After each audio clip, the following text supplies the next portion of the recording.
Hello, and welcome to the Canadian political scene. Today, we will look at the controversy surrounding the Harper government's stance on the environment.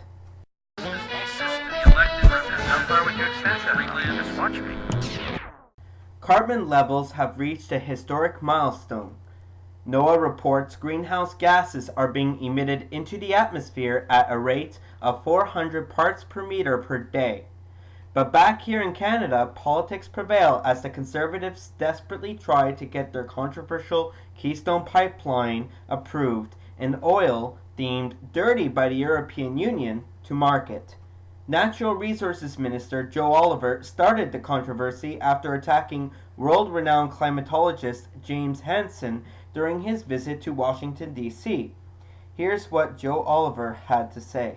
In respect to James Hansen, recently with NASA, I mean, he was the one who said that if we go, I think 4 years ago, if we go ahead with the development of the oil sands, it's game over for the planet. Well, you know, this is exaggerated rhetoric. It's frankly nonsense. And I don't know why he said it, but he should be ashamed of having said it. The oil sands represents 1/1000th of global emissions, as I said. Coal-fired electricity in the United States is well over 30 times that. You know, I wonder why the focus on an area which, when there are 999 more important areas to focus on. You know, quite frankly, I think that kind of exaggerated rhetoric, that kind of hyperbole, doesn't do the cause any good at all. I think, you know, people are sensible. Americans and Canadians are logical people. And when they're presented with predictions, you know, that 4 years ago 4 years ago it says in 4 years we're doomed and we're not, it frankly undercuts an issue which is very important. So, you know, people, you know, as most of us do, understand the importance of this issue of climate change, you know, frankly are not helped when people like him make the comments that he does. Hansen responded, citing the record of the Harper government and others in an interview with CBC's Evan Solomon. How would you describe Canada's approach to climate change, the current government in Canada, their approach to climate change, greenhouse gas emissions, in terms of how they approach it and maybe how they view the oil sands' role in it? Well, the current government is a Neanderthal government on this issue, but Canada can actually be a leader. In fact, British Columbia has taken a step with a carbon tax, which makes sense. We actually need a carbon fee collected from fossil fuel companies with the money distributed to the public. So I have hopes that Canada will actually be a good example for the United States, but at the present government is certainly not. That's a strong word. Neanderthal, why do you view the Harper government's approach as Neanderthal? They say they're ahead of the Americans in a lot of ways. No, they're in the hip pocket of the fossil fuel industry, as you can see. But that doesn't mean the Canadian people are. And I think that we have had examples in the past of where Canada has been ahead of the U.S. on environmental issues.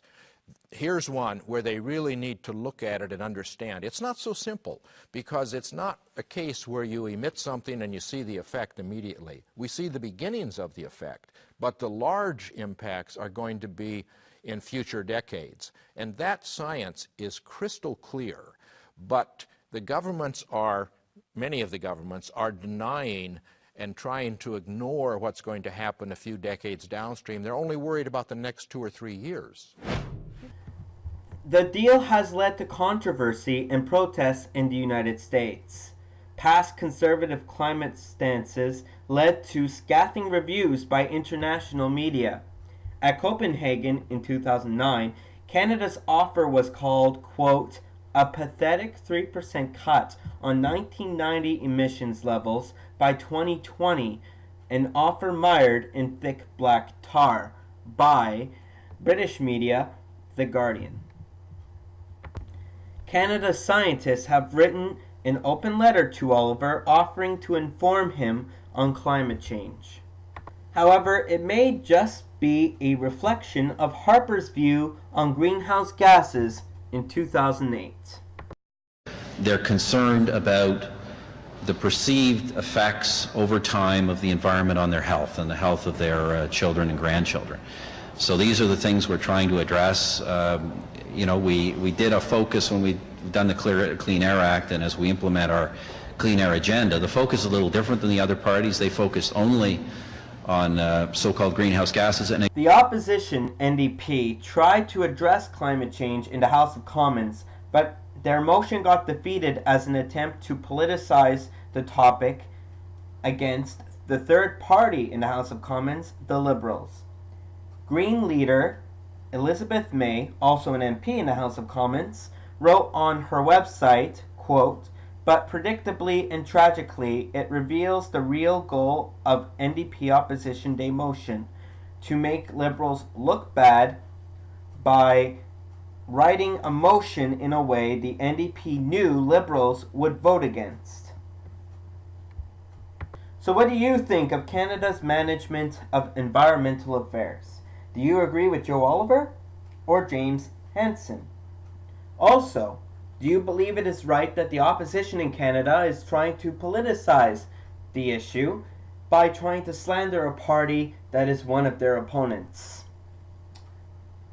You can check us out on Facebook, Google+, and Twitter for more updates from the blog, because not everything that's written on the blog goes to video. So do like those pages, follow those accounts, and also for more videos, subscribe to this YouTube channel.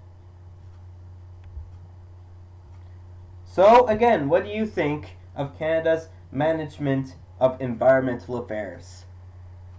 Feel free to join the discussion in the comments below and on our various social media outlets. How far would you extend that? Watch me.